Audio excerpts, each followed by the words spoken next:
The bullet struck the wooden beam just above Clara Rogers' head, splintering oak and sending dust raining down on her already soiled mourning dress. She didn't flinch. Death had taken so much already that its taunting held little power over her. 3 days a widow, and now this. Bandits ransacking what remained of her life on the outskirts of Cottonwood Springs, Colorado Territory, 1872. "There ain't nothing left to take," Clara called out, her voice steadier than she felt. The farm that she and Thomas had built over 5 years of marriage stood half empty, stripped of valuables to pay the doctor bills that hadn't saved him anyway. Consumption had claimed him slowly, cruelly, leaving Clara with a mountain of debt and a small patch of dusty earth that refused to yield. The intruder's boots creaked across her porch. A tall shadow filled the doorway, silhouetted against the harsh afternoon sun. Clara raised her husband's old revolver, the weight unfamiliar in her trembling hands. "I said there's nothing left," she repeated, forcing steel into her voice despite the fear clawing at her throat. "I ain't here to rob you, madam." The voice was deep, with a drawl that stretched the words like taffy. The man stepped inside, hands raised slightly, revealing a weather-beaten face partially hidden beneath the brim of a dusty brown hat. "Name's Brody Blackburn. Heard the shots. Thought someone might need help."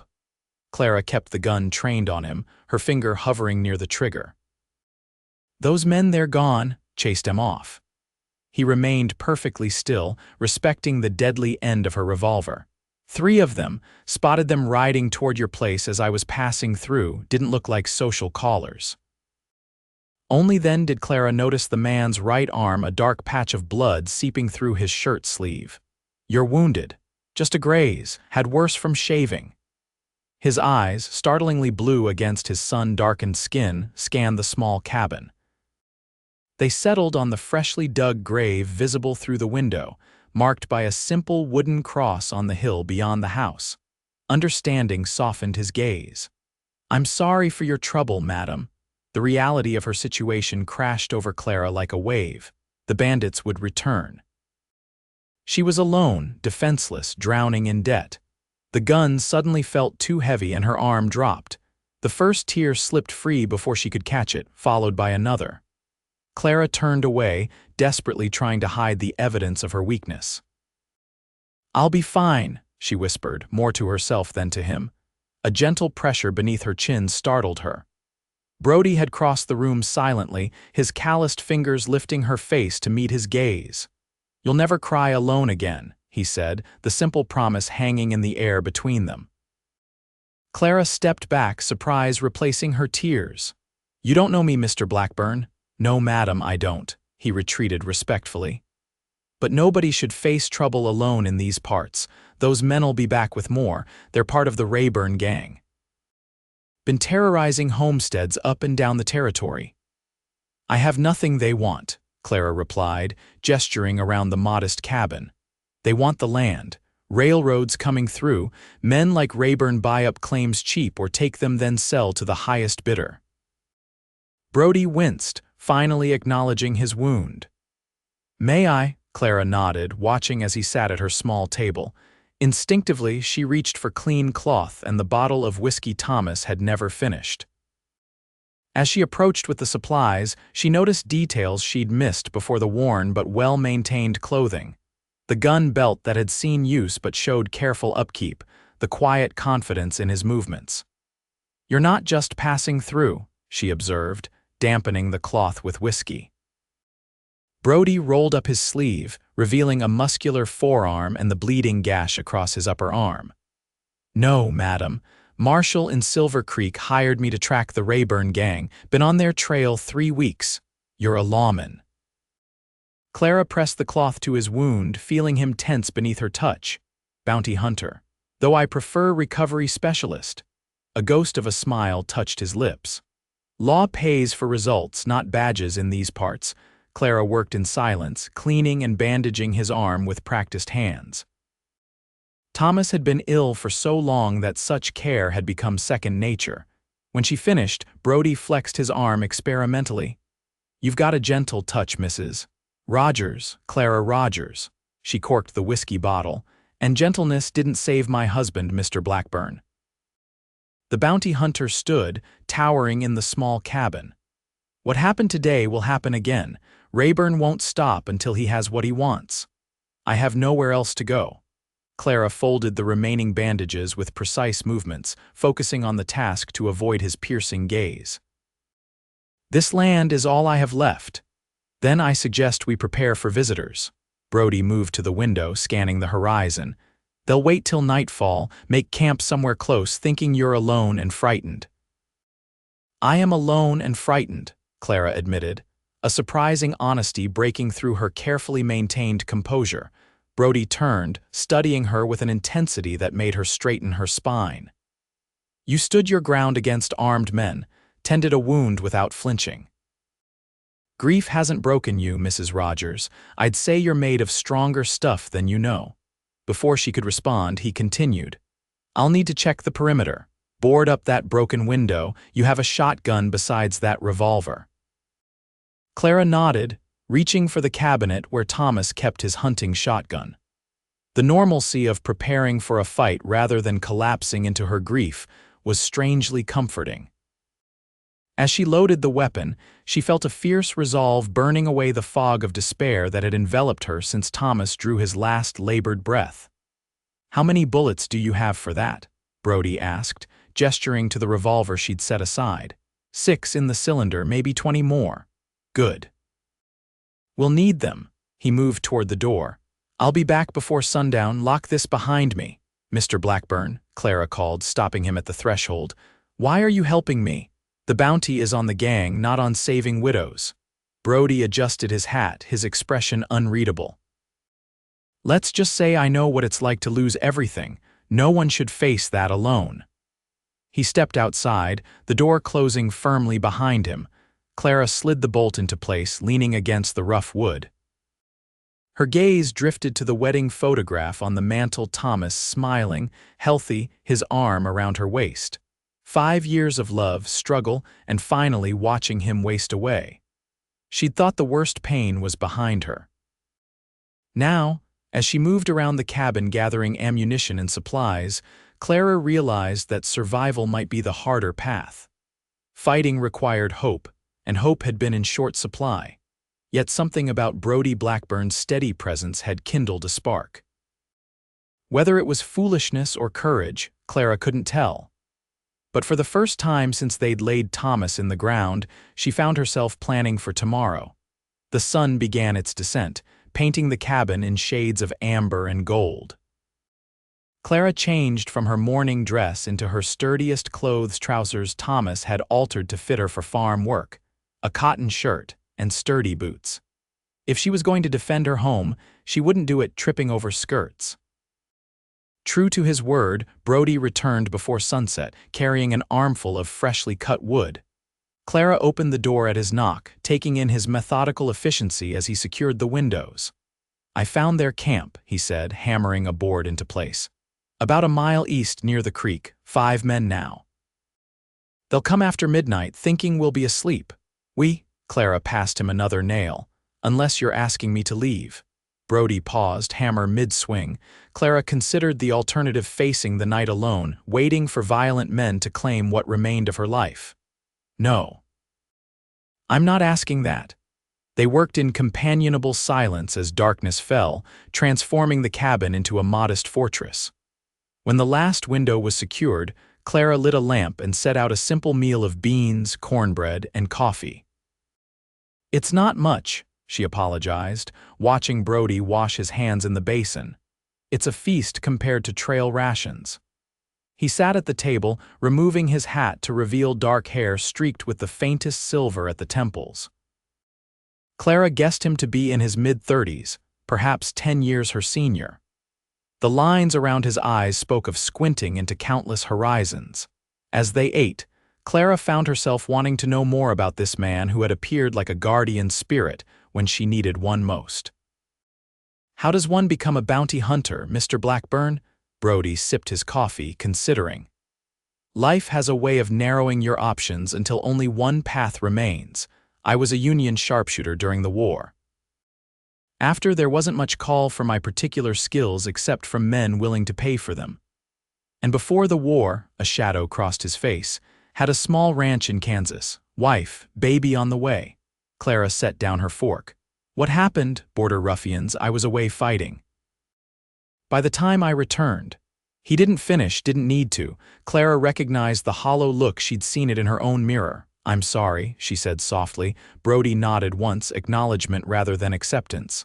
That was 12 years ago, different life. He set his empty cup down. Your husband, was it sudden? No, consumption, nearly a year of watching him fade. Clara folded her hands in her lap. We knew from the beginning of our marriage that his lungs were weak. The doctor said moving west might help, for a while it did. You loved him deeply. It wasn't a question, but Clara answered anyway. He was a good man, kind, patient. We built this place together, dreamed of filling it with children. Her voice caught. Now I'm fighting for an empty house and dreams that died with him. Dreams don't die unless we bury them, Mrs. Rogers.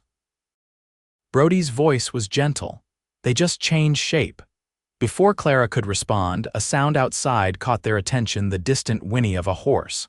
Brody extinguished the lamp in one smooth motion, plunging the cabin into darkness. He moved to the window, peering through a gap in the boards. They're early, he whispered. Stay low. Remember what I told you. Clara's heart hammered against her ribs as she retrieved the shotgun from beside the door. Brody had positioned her behind the overturned table, creating a barricade that would shield her if bullets started flying. He took position near the window, his revolver drawn, minutes stretched into an eternity of waiting. Clara strained to hear beyond the thundering of her own pulse. Then came the unmistakable sound of footsteps on the porch, followed by a gruff voice. We know you're in there, widow woman. Got nowhere to run, make it easy on yourself. Clara's fingers tightened around the shotgun. Brody caught her eye in the darkness, giving a slight shake of his head. Not yet. I've got men surrounding the place, the voice continued. Come morning, this land'll have a new owner one way or another. Your choice how messy it gets. Rayburn, Brody mouthed silently to Clara, the leader. I'll give you till the count of 10, then we're coming in. 1. Clara felt her resolve hardening with each number. This land held Thomas's dreams, his final resting place. She would not surrender it. 5. Brody moved silently to position himself behind the door. 8. Clara raised the shotgun, bracing it against her shoulder as Thomas had taught her. 10. Have it your way. The door exploded inward, wood splintering as a boot kicked through the lock. A figure barreled inside, brandishing a revolver. Before he could orient himself in the darkness, Brody struck, clubbing the man with the butt of his gun. The intruder crumpled to the floor. Gunfire erupted from outside, bullets splintering through the boarded windows. Clara ducked lower, the noise deafening in the confined space. Brody returned fire, his movements precise despite the chaos. 2 down, he called to her. 3 more out there. Clara crawled to the window opposite Brody's position, finding a gap between boards. In the moonlight, she could make out shadowy figures darting between the trees at the edge of her property.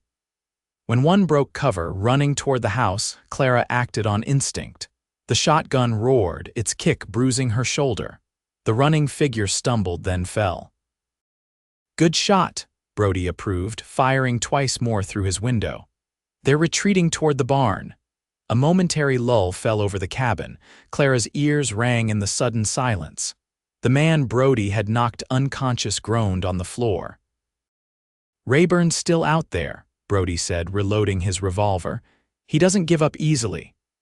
As if summoned by his words, a new sound reached them, the crackling of flames. Clara rushed to the window. Horror flooded her as she saw orange light flickering at the corner of the cabin. They're burning us out, she whispered. Brody was already moving, dragging the unconscious man away from the door. We need to get to the barn. It's our only chance. Clara hesitated, looking around the cabin that held every memory of her life with Thomas. I can't just, you can and you will, Brody cut her off, grasping her shoulders. A house can be rebuilt, your life can't. The smoke began seeping through the walls, the heat intensifying. Clara made her decision, grabbing a small leather pouch containing Thomas's pocket watch and her mother's locket, the only valuables she had left. "Ready?" Brody asked, checking the path to the barn through the window. Clara nodded, tightening her grip on the shotgun. "Ready. Stay close. Run straight for the barn doors. Don't stop for anything." With one final look at the cabin, Clara steeled herself. Brody counted silently, mouthing the numbers. On 3, they burst through the door into the night. The cool air hit Clara's lungs as she ran, feet pounding against the hard, packed earth. Gunfire erupted behind them. Brody returned fire over his shoulder, providing cover as they sprinted toward the darkened barn. They were halfway there when Clara heard Brody grunt in pain. He stumbled but kept moving, shoving her ahead of him. "Keep going." Clara reached the barn first, yanking open the heavy wooden door. Brody was only steps behind, his left leg dragging slightly. Once inside, he slammed the door shut, dropping a wooden bar into place to secure it. "You're hit," Clara said, noticing the fresh bloodstain on his trouser leg. "Just a graze," he insisted, though his grimace told a different story. "We need to get to higher ground." The barn's loft offered the best vantage point. Clara climbed the ladder first, while Brody covered the door with his revolver. When she reached the top, she turned to help him, noticing how he favored his injured leg as he climbed. From the loft window, they could see the cabin fully engulfed in flames, illuminating the night. 2 figures approached the barn cautiously, weapons drawn.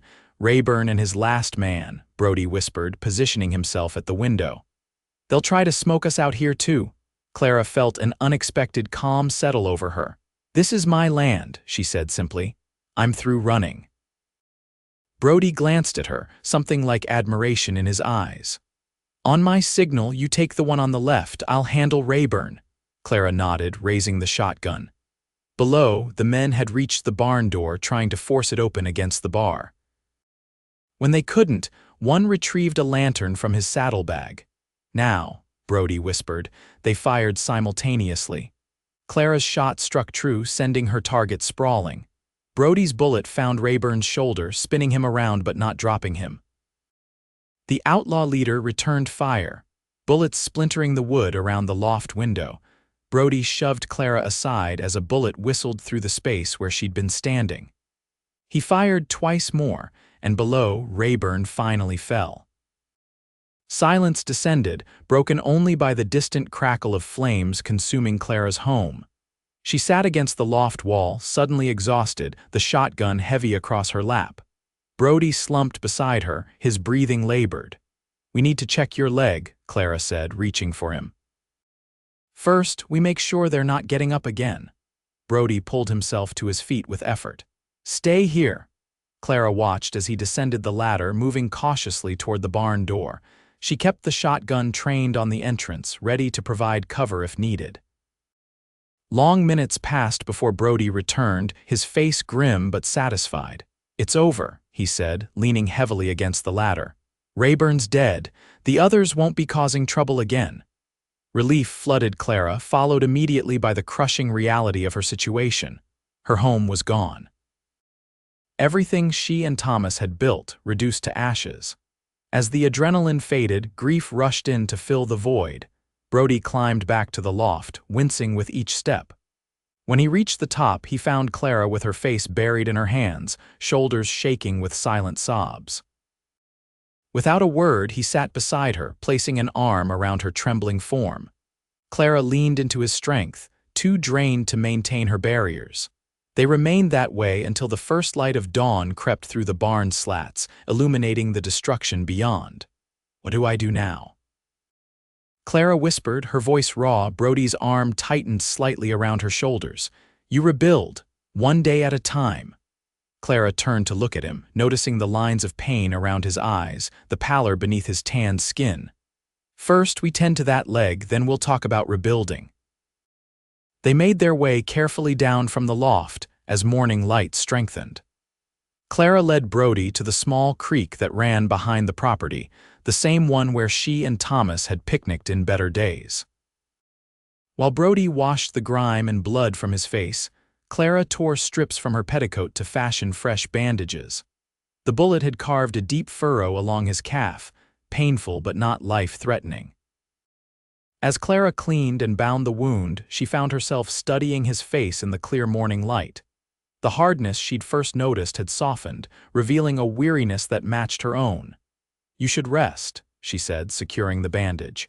"The nearest town is a half-day's ride." "You're in no condition to travel." Brody nodded, allowing her to help him to the small woodshed that had survived the fire. Inside, Clara arranged horse blankets into a makeshift bed. As Brody stretched out, grimacing as his leg protested, Clara found herself reluctant to leave his side. "I'll check on the horses," she said, needing a moment to collect her thoughts.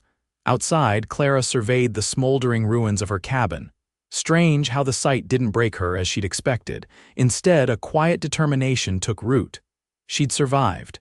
Beyond that, she'd fought back. Something Thomas had said during his final days echoed in her mind. The strongest trees grow in the harshest winds.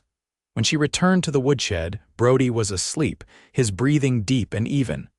Clara settled beside him, allowing exhaustion to claim her as well. She woke to the sound of hammering. Disoriented, Clara stepped outside to find Brody, his injured leg clearly paining him, sorting through the cabin ruins. He'd already salvaged several metal tools and was testing the structural integrity of the stone chimney, which had survived the flames. "What are you doing?" Clara called, approaching through the ashes. "You should be resting."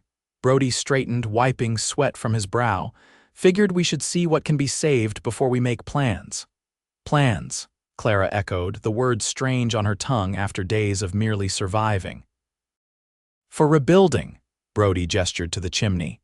"Foundation solid. Chimney too. With some help from town, you could have a roof over your head before winter." Clara stared at him, this stranger who had inserted himself into her tragedy and was now calmly discussing her future. "Why do you care what happens to me or this place?" Brody set down the hammer, his expression serious. "You reminded me of something I'd forgotten." "What's that?" "That fighting for something matters more than fighting against something." He looked away, surveying the land that stretched beyond the homestead. "Been hunting men for so long, I forgot what it felt like to protect instead." Clara felt something shift inside her, a recognition of the man beneath the hardened exterior. "And when the bounty's collected, what then?" "That depends." Brody met her gaze directly, "on whether there's a reason to stay." The invitation in his words hung between them, neither pushing nor retreating. Clara found herself at a crossroads she hadn't anticipated when she'd woken as a widow just days ago. "I don't need saving, Mr. Blackburn," she said finally. A smile touched his lips, genuine and warming. "No, madam, you don't, but even the strongest people need allies." Clara couldn't argue with that truth. The thought of rebuilding alone was daunting. Yet accepting help meant opening herself to possibilities she wasn't sure she was ready for. "One day at a time," she decided, echoing his earlier words. "First, we salvage what we can, then we'll talk about what comes next." Brody nodded, accepting her terms. Together, they began the painstaking process of sorting through the ruins, saving what could be saved, acknowledging what was lost. By midday, they had assembled a modest pile of usable items: cast iron cookware, metal tools, a few charred but serviceable furniture pieces. As Clara unearthed Thomas's favorite pipe from the ashes, virtually untouched, a wave of grief caught her by surprise. She sank to her knees, cradling the carved briarwood in her palm. Brody noticed her stillness. "Clara." It was the first time he'd used her given name, the sound of it in his deep voice startlingly intimate. Clara looked up, unable to hide the tears that spilled down her ash-streaked cheeks. "It was his grandfather's," she explained, holding up the pipe. "He never smoked it, said it was too precious." A bitter laugh escaped her, "And now it's all that's left." Brody knelt beside her, his injured leg extended awkwardly. "Not all," he said gently. "You have memories, you have the land, and you have his love which shaped you into the woman strong enough to survive this." Clara studied him, This contradiction of a man capable of violence yet tender in his understanding, practical yet poetic in his observations. How do you know the right things to say? I don't, Brody admitted, a rueful smile touching his lips. But I know grief. Know how it hollows you out until you think there's nothing left but echoes. And I know that eventually, other things find their way into those spaces, different things, but no less valuable. The truth of his words resonated within Clara. She tucked the pipe carefully into her pocket and rose, offering Brody her hand. We should get more bandages for your leg. The general store in town will have supplies. Brody accepted her help, his larger hand engulfing hers. Been thinking about that. The bounty on Rayburn will fetch a good price, enough to start rebuilding. I can't accept your money, Clara protested. Consider it an investment then. Brody dusted off his trousers. I help you rebuild, you provide room and board while I recover. Clara hesitated, pride warring with practicality. And after you recover, Brody's gaze held her steadily. After that, we'll see where we stand. It was a fair proposition with no expectations beyond the immediate future. Clara found herself nodding. All right, but we split the bounty. Partners? Partners, Brody agreed, the word a promise between them. They rode into Cottonwood Springs that afternoon, an odd pair on Clara's two horses, the widow in men's trousers and the bounty hunter with a blood-stained bandage. The small town consisted of a single main street with the essential businesses general store, saloon, blacksmith, and a modest church at the far end. Their arrival drew curious stares. Clara was known in town, though she'd kept to herself since Thomas's illness had worsened. Brody, however, was a newcomer, and his imposing presence beside Clara generated immediate speculation. Their first stop was the sheriff's office, a small building with a single cell visible through the front window. Sheriff Miller, a balding man with a perpetually worried expression, looked up from his desk as they entered. Mrs. Rogers, he greeted, rising quickly. His gaze shifted to Brody, noting the injury and the well-worn gun belt. And you are, Brody Blackburn. I'm here about Jed Rayburn and his gang. Recognition flashed across the sheriff's face. The bounty hunter from Silver Creek heard you were tracking them. Brody corrected. They're no longer a concern. As Brody explained the events at Clara's homestead, Sheriff Miller's expression grew increasingly alarmed. Good Lord, Mrs. Rogers, are you hurt? My home is gone, Clara said simply. But I'm unharmed thanks to Mr. Blackburn. The sheriff rubbed his jaw thoughtfully. Rayburn's been terrorizing folks up and down the territory. Silver Creek posted that bounty, but I reckon they'll be mighty pleased to hear he's done for. He reached for a telegraph form. I'll wire them straight away. Should have confirmation and payment within a week. With the official business concluded, Clara and Brody made their way to the general store. The proprietor, Mrs. Holloway, a thin woman with sharp eyes and a sharper tongue, surveyed them with undisguised curiosity. Clara Rogers, as I live and breathe, heard about your trouble. Simply dreadful. Her gaze lingered on Brody, taking in his proximity to Clara and his protective stance despite his injury. And who might this be? Brody Blackburn, madam, he answered before Clara could speak. Just passing through. Mrs. Holloway's eyebrows rose skeptically. Is that so? Well, any friend of Clara's is welcome here. She turned to Clara. What can I get for you, dear? Clara produced a list of essentials: bandages, coffee, flour, salt, ammunition. As Mrs. Holloway gathered the items, she continued her gentle interrogation, extracting the basic facts of the previous night's events. By the time they left the store, Clara knew the entire town would be talking by supper. She'll have us married by sunset, Clara murmured as they loaded their purchases onto the horses. Brody chuckled, the sound warming something long cold within Clara. Would that be so terrible? The question, asked lightly but with an undercurrent of genuine inquiry, caught Clara off guard. She busied herself with securing a package, avoiding his gaze. Hardly appropriate to discuss, Mr. Blackburn. I'm still in mourning. Of course, he agreed, his tone respectful. I meant no offense. Clara glanced at him, noting the flash of uncertainty that crossed his normally confident features. It humanized him, this moment of awkwardness, and she found herself softening. None taken. It's just been a whirlwind. Their final stop was the lumber mill at the edge of town. The owner, Bill Thornton, a bear of a man with a booming voice, listened to their plight with growing concern. "Damn shame about your place, Mrs. Rogers. Thomas was a good man." He stroked his beard thoughtfully. "I can spare some lumber enough to get you started. Got a new shipment coming in next week." "We can pay," Brody interjected, standing straighter despite his injury. Bill waved a massive hand. "Consider it a loan until you're back on your feet. Neighbors help neighbors out here." Clara was touched by the gesture, a reminder that despite her isolation during Thomas's illness, the community still considered her one of their own. "Thank you, Mr. Thornton. We're grateful.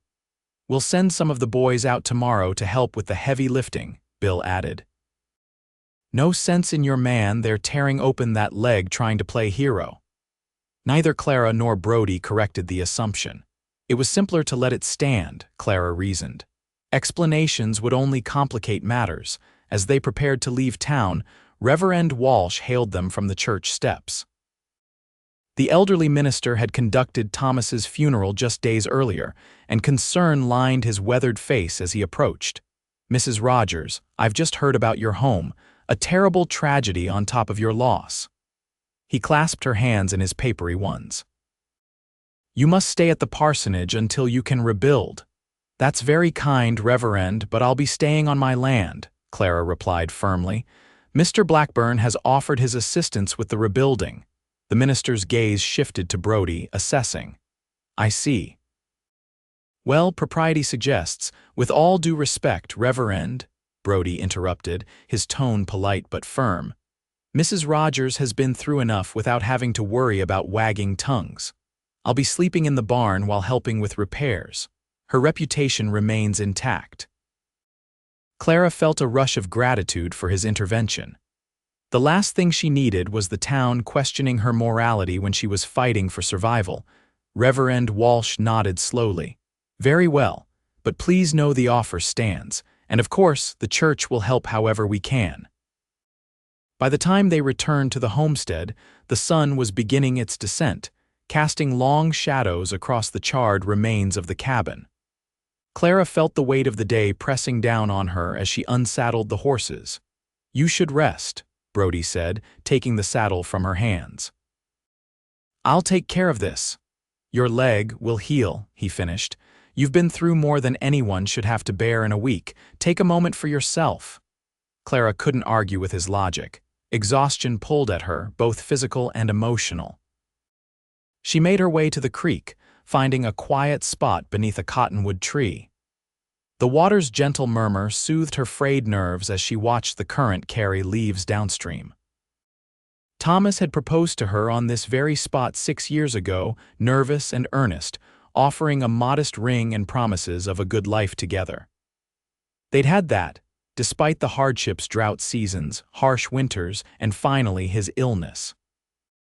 Clara touched her wedding band, the simple gold circle that represented a chapter now closed. She wasn't sure how long she sat there before becoming aware of Brody's presence. He stood a respectful distance away, waiting for acknowledgement before approaching. "Brought you some coffee," he said, offering a tin cup. "And some of Mrs. Holloway's biscuits. You haven't eaten all day." Clara accepted both gratefully, suddenly aware of her hunger. Brody lowered himself carefully beside her, his injured leg stretched before him. They sat in companionable silence as the light faded, the first stars appearing in the darkening sky. "My wife loved watching the stars," Brody said unexpectedly, his voice soft with memory. "Said they were windows God left open so heaven could peek through." Clara glanced at him, surprised by the personal revelation. "She sounds like a poet." She was. A smile touched his lips. Elizabeth, Libby to those who knew her well, always had her nose in a book when she wasn't tending the garden or making me laugh. You must miss her terribly. Every day. Brody's gaze remained on the stars. but it doesn't cut like it used to, more like an old scar that aches when the weather changes. Clara understood the analogy perfectly. Does it ever truly heal? Not heal exactly, but it becomes part of you like any scar. A reminder of something that shaped you. He turned to her then, his expression gentle. The pain fades, Clara, I promise you that much. The use of her given name felt right now, a bridge crossed between them. I think I'd like to hear more about Libby someday, she said. And I'll tell you about Thomas. I'd like that. Brody's hand found hers in the growing darkness, a brief, reassuring pressure. For now, we should get some sleep. Tomorrow will be a long day. They made their way back to the homestead, where Brody had arranged comfortable bedding in the woodshed for Clara and prepared a simple pallet for himself in the barn. As they parted for the night, Clara felt a curious mixture of gratitude and anticipation, not just for the rebuilding of her home, but for whatever undefined future might be taking shape between them. True to his word, Bill Thornton sent 3 sturdy young men the next morning, along with a wagon loaded with lumber. Brody, despite Clara's protests, was up at dawn, clearing debris from the cabin site. By midday, the foundation was clean, and plans were being sketched for a modest 2-room structure that could be expanded later. Clara found herself falling into an easy rhythm with Brody as they worked alongside the volunteers. He deferred to her preferences without diminishing her authority, offered suggestions without imposing his will, and seemed to anticipate her needs before she voiced them. It was a partnership unlike any she'd experienced, even with Thomas, whose gentle nature had often led him to acquiesce rather than collaborate. The town's generosity continued throughout the week. Women arrived with food and additional supplies. Men stopped by to lend a hand with the heavier work. Clara, who had isolated herself during Thomas's illness, found herself embraced by a community she'd forgotten existed. By week's end, the frame of the new cabin stood complete, a promise of shelter rising from the ashes of loss. Brody's leg was healing well, though he still favored it when he thought no one was looking. Clara caught him wincing as he climbed down from securing roof beams late one afternoon. "You're pushing yourself too hard," she chided, handing him a dipper of water. Brody drank deeply before answering. "Want to get walls and a roof up before the weather turns. Fall comes early in these mountains." Clara studied him, noting the determination beneath his casual tone. "The sheriff said the bounty payment should arrive tomorrow. You could move on after that, find a real doctor for that leg." The suggestion hung between them, a test neither had been willing to broach until now. Brody set the dipper aside, meeting her gaze directly. "Is that what you want, for me to move on?" Clara found herself at the edge of a precipice, knowing her answer would shape whatever came next. "No," she admitted finally. "That's not what I want." Relief softened Brody's features. "Good, because I'm not finished here." "With the cabin?" Clara asked, though she knew he meant more. "With finding reasons to stay," he clarified, his voice lowering. "If you'll have me around a while longer." Clara felt a warmth that had nothing to do with the afternoon sun. "I think I could manage that, Mr. Blackburn." "Brody," he corrected gently. "After all we've been through, I think we're past formalities." "Brody," Clara agreed, his name feeling right on her lips. That evening, as they sat by a small fire outside the partially completed cabin, Brody shared stories of his time tracking outlaws across the territories. Clara found herself laughing for the first time since Thomas's death, the sound surprising her with its freedom. "I've never heard a more beautiful sound," Brody said when her laughter subsided. Clara felt color rise in her cheeks. "Surely you're exaggerating." "Not a bit." His expression was earnest in the firelight. "Laughter after grief is like the first spring flower after winter, all the more precious for the wait." Clara looked away, unsettled by the emotions his words stirred. "You have a poetic way about you for a man who chases outlaws. Maybe I'm ready to chase something else." The quiet statement hung in the night air, full of possibility. Clara met his gaze across the flames. "Brody, you don't need to say anything," he interrupted gently. I know it's too soon. I know you're still healing. I just want you to know that when you're ready, if you're ever ready, I'll be here." The simple declaration, offered without pressure or expectation, touched Clara deeply. "Thank you," she whispered, the words inadequate for the gratitude she felt.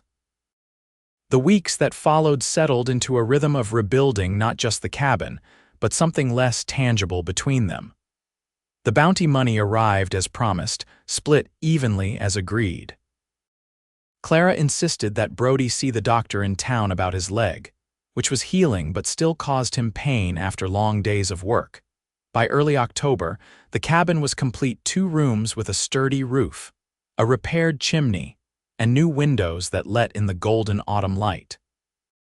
It was smaller than the original, but somehow more welcoming, built with care and shared purpose. Clara arranged her salvaged possessions and new purchases, creating a home from the remnants of her past and the promise of her future. Brody had kept his word, sleeping in the barn despite the increasingly cold nights. His presence had become a constant in Clara's life, a steadying force she hadn't realized she'd been missing. They shared meals, work, and increasingly, their histories, the joys and sorrows that had shaped them both. On a crisp evening, as the first frost threatened, Clara found Brody chopping wood behind the cabin, his movements efficient despite the lingering stiffness in his leg. She watched him for a moment, admiring the strength and purpose in his every action. "Dinner's ready," she called when he paused to wipe his brow. Brody set down the axe, gathering an armful of split logs. "Be right there." Inside, Clara had prepared a special meal: venison stew with dumplings, cornbread, and a precious apple pie made with fruit from the Thorntons' orchard. The table was set with her mother's salvaged china, candlelight replacing the usual lamp. Brody stopped in the doorway, taking in the scene. "What's the occasion?" "Housewarming," Clara replied, gesturing for him to sit. "And a thank you. I couldn't have done this without you." "You'd have managed," Brody said, though pleasure at her acknowledgement was evident in his expression. "You're stronger than you know, Clara Rogers." They ate in comfortable silence, the stew warming them against the chill creeping around the window panes. When they'd finished, Clara gathered her courage for what she'd planned to say. "Winter's coming," she began, fidgeting with her napkin. "The barn gets awfully cold at night." Brody stilled, watching her carefully. "It does. It seems foolish for you to stay out there when there's room here." Clara forced herself to meet his gaze. "I've put a cot in the second room, if you'd be more comfortable." Understanding dawned in Brody's eyes, along with something like hope. "Are you sure? What will people say? They'll talk regardless," Clara said with newfound confidence. "And I find I care less about that than I do about your well-being." Brody considered her offer, his expression thoughtful. "As friends," he clarified, giving her an honorable exit if she wanted it. "As whatever we are becoming," Clara countered softly. "I'm not ready to define it yet, but I know I'm not ready for you to leave either." A slow smile spread across Brody's face, warming his blue eyes. "Then I gratefully accept your hospitality, Clara." That night, as snow began to fall outside, Clara lay in her bed listening to the quiet sounds of Brody settling into his room across the narrow hallway. For the first time since Thomas's death, the cabin didn't feel empty. Instead, it hummed with possibility, with the promise of a future she hadn't dared imagine. Winter descended on the Colorado territory with its usual vengeance, blanketing the land in deep snow and confining all but the most determined to their homes. Clara and Brody settled into a comfortable domesticity, dividing tasks according to ability and preference. He hunted and maintained their meager livestock, she cooked and mended. Together, they planned for spring plantings and discussed improvements to the property. On Sundays, they rode into town for church services, facing the curious gazes and whispered speculations with dignified silence.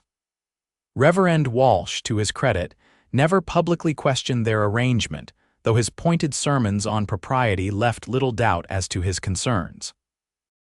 It was after one such service in early December that Mrs. Holloway cornered Clara by the church door while Brody chatted with Bill Thornton about spring lumber prices. People are talking, you know, the storekeeper said without preamble. A widow living with a man not her husband. It raises eyebrows. Clara straightened her spine. Mr. Blackburn has his own room, Mrs. Holloway. He's been a perfect gentleman. I'm sure he has, the older woman said, her tone softening, but that's not the point, dear.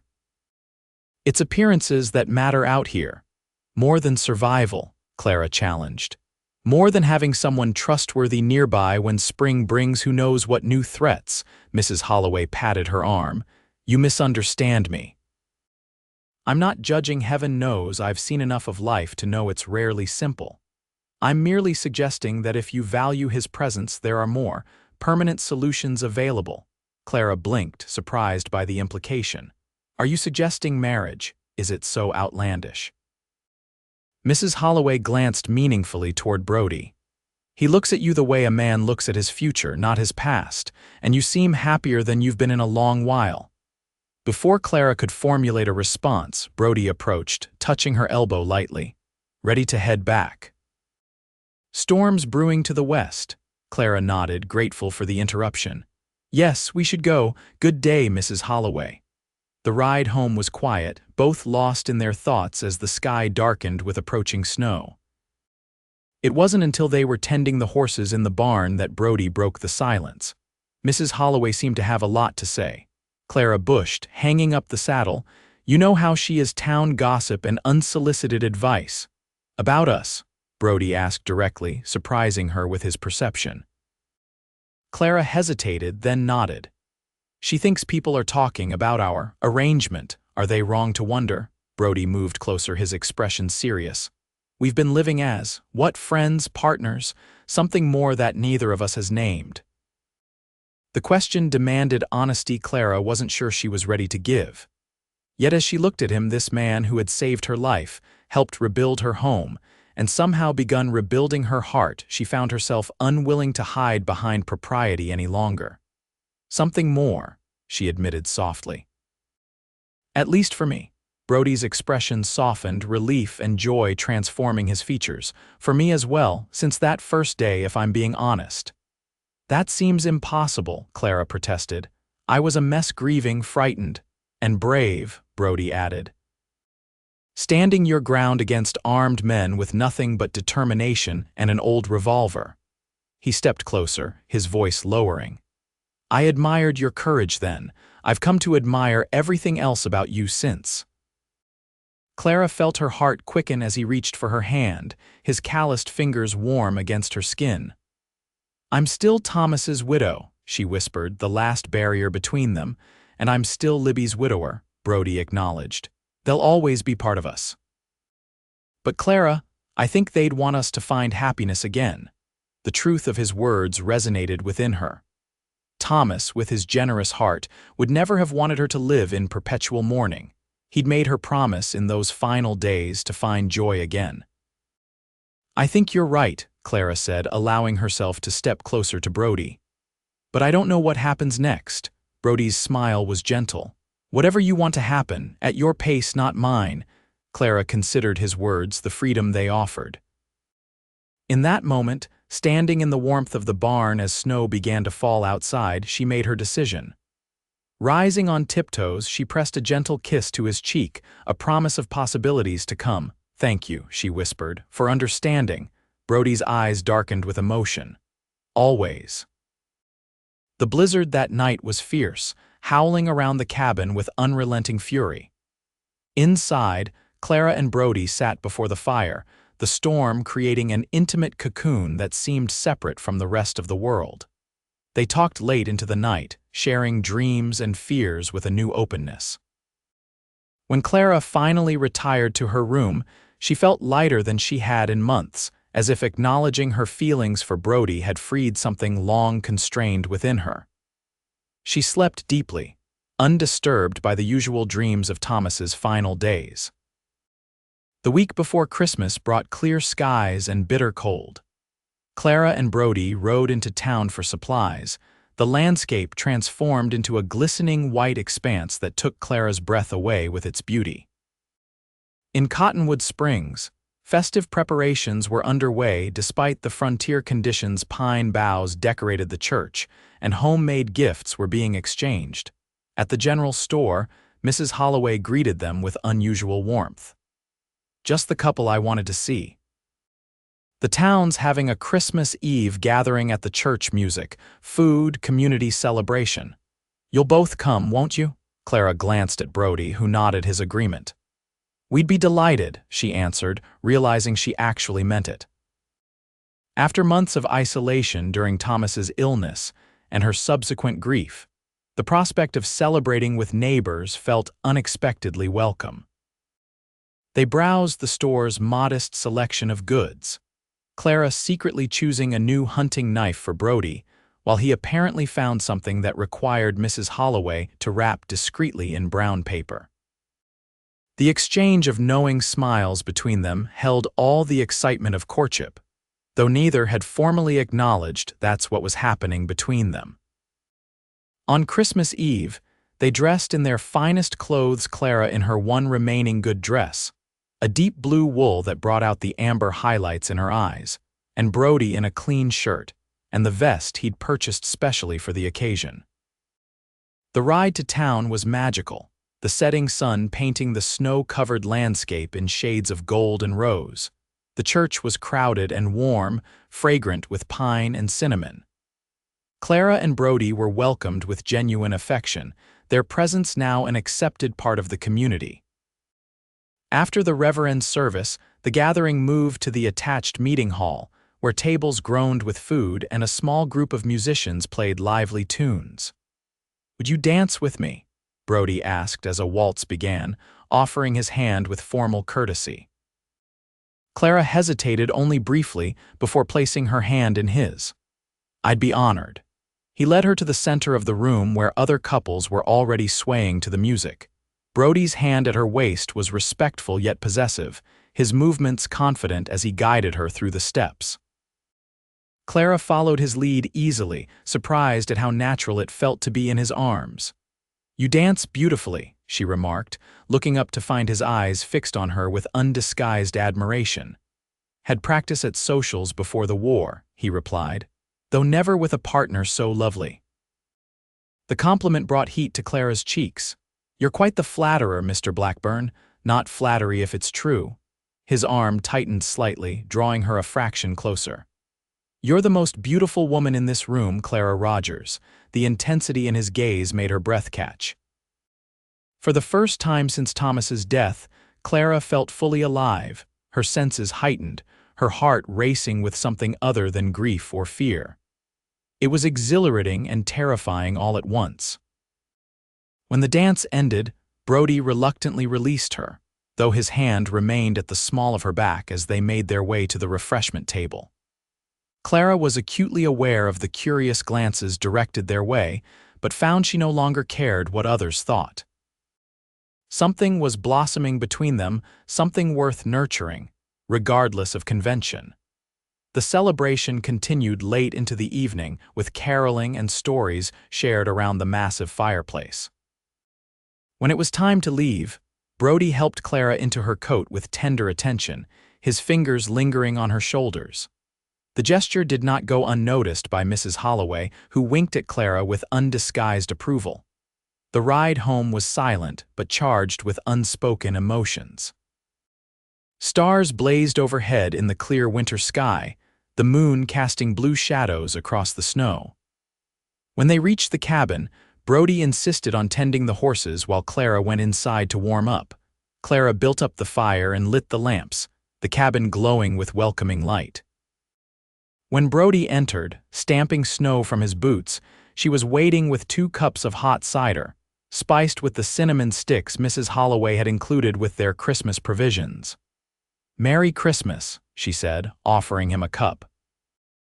"It's not quite midnight," Brody observed, accepting the cider gratefully. "Close enough." Clara gestured to 2 small packages on the table. "I thought we might exchange gifts now while it's still Christmas Eve." Brody's expression softened. "I'd like that." They sat before the fire, the crackling logs and gentle lamplight creating a haven of warmth against the winter night. Clara handed Brody her gift first, watching nervously as he unwrapped the hunting knife with its polished bone handle. "It's beautiful," he said, testing the blade's edge with his thumb. "Perfect balance, too. Thank you, Clara. You mentioned your old one was wearing out," she explained, pleased by his reaction. "The blacksmith assured me it was his finest work." Brody set the knife aside carefully, then reached for the package he'd placed on the table. "Your turn."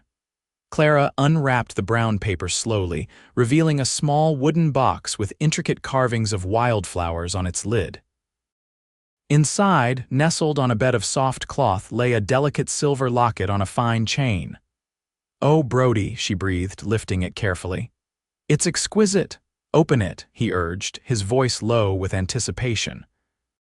Clara did, as he suggested, the tiny hinge releasing to reveal a miniature painting on one side, a perfect rendering of her homestead as it now stood, the new cabin with smoke curling from its chimney, surrounded by snow-covered fields. "How did you? Mrs. Holloway's nephew is quite the artist," Brody explained. "I gave him a sketch and he did the rest." He hesitated, then added, "The other side is empty, for whatever future memory you might want to preserve." The thoughtfulness of the gift brought tears to Clara's eyes. It acknowledged her past while celebrating her present and allowing space for her future, exactly what Brody himself had done in her life. "I don't know what to say," she whispered, clutching the locket to her heart. "Say you'll wear it," Brody suggested, moving to sit beside her on the small sofa. "And that someday, when you're ready, you'll let me help you fill the empty space." Clara looked up at him, seeing all the unspoken promises in his gaze. "I'm ready now," she said softly, surprising herself with the certainty she felt. Brody's expression stilled, hope warring with caution. "Clara, I don't want to rush you." "You haven't," she assured him. "You've been patient and kind and everything I never knew I needed." She took a deep breath, gathering her courage. "I'll always love Thomas. He was my first love, my youth. But life continues, and my heart has found room for something new, something different, but equally precious." Brody reached for her hand, his larger one enveloping hers with gentle strength. "Are you saying what I think you're saying?" Clara nodded, her voice steady despite the emotions swirling within her. "I'm saying that I love you, Brody Blackburn. And if you'll have me, I'd like to build a future with you right here on this land that's seen both our sorrows and our healing." The joy that transformed Brody's features was answer enough, but his words, when they came, filled Clara's heart to overflowing. "I love you, Clara Rogers. Have since you stood in that doorway with your husband's revolver, refusing to be defeated." He lifted her hand to his lips, pressing a kiss to her palm. "I'd be honored to build that future with you for as long as you'll have me." "Forever, then," Clara whispered, leaning toward him. Brody closed the distance between them, his lips meeting hers in a kiss that held all the tenderness of new beginnings and all the promise of days to come. Clara melted into his embrace, feeling pieces of herself long frozen by grief thawing in the warmth of his love. When they finally parted, Brody rested his forehead against hers, his voice rough with emotion. "I never thought I'd find this again, someone to love, a place to belong." "Nor did I," Clara admitted. "But here we are," he echoed, drawing her close again. As the clock struck midnight, marking the official start of Christmas Day, Clara and Brody remained by the fire, planning their future in quiet voices. The cabin that had once seemed so empty now felt full to bursting with possibilities, a family perhaps, children's laughter, years of shared joys and weathered sorrows. The winter passed in a haze of happiness for Clara and Brody. Their engagement was announced at New Year's, met with genuine delight from most of the community.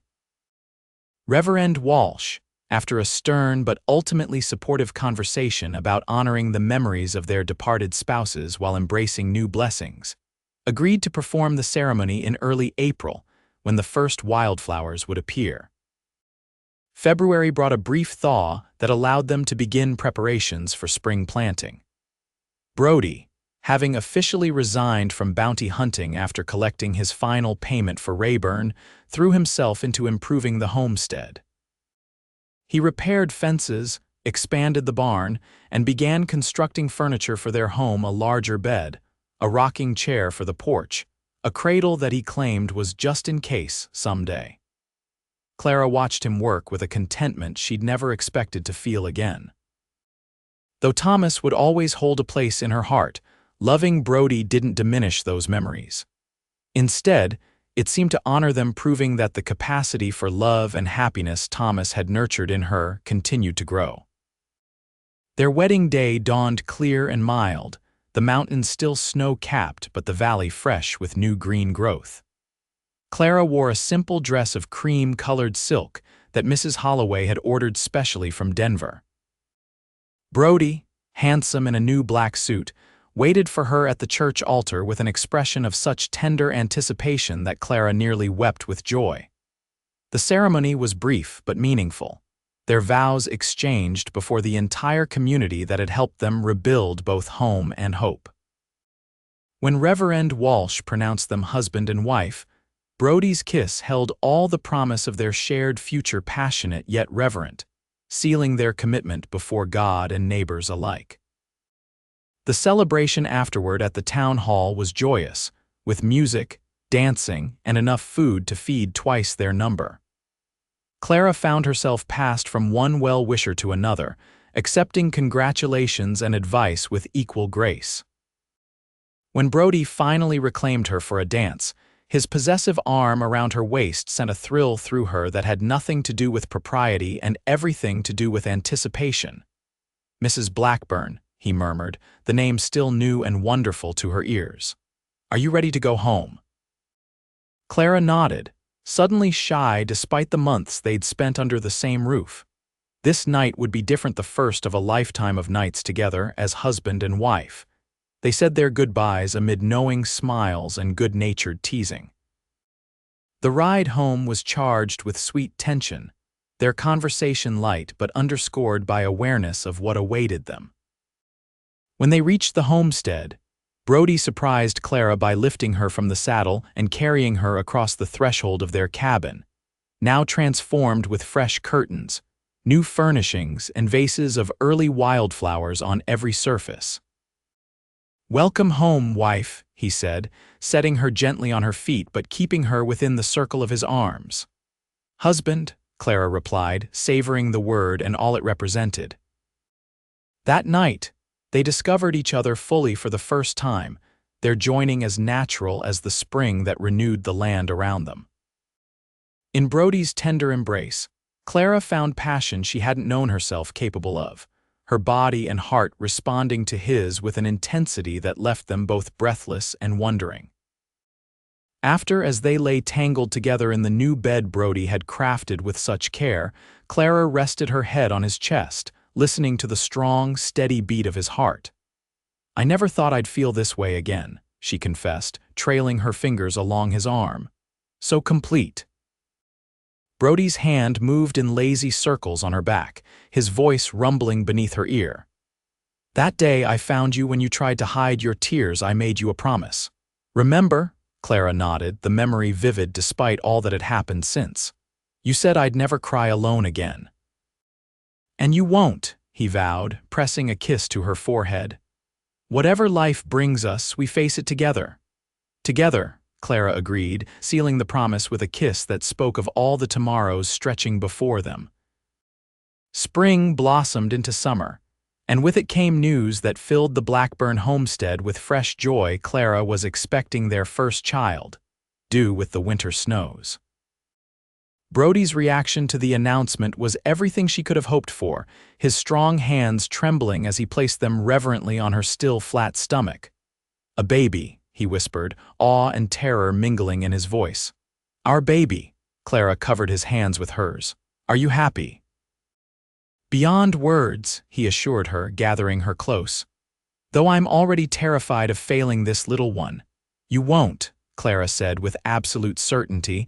"You'll be a wonderful father."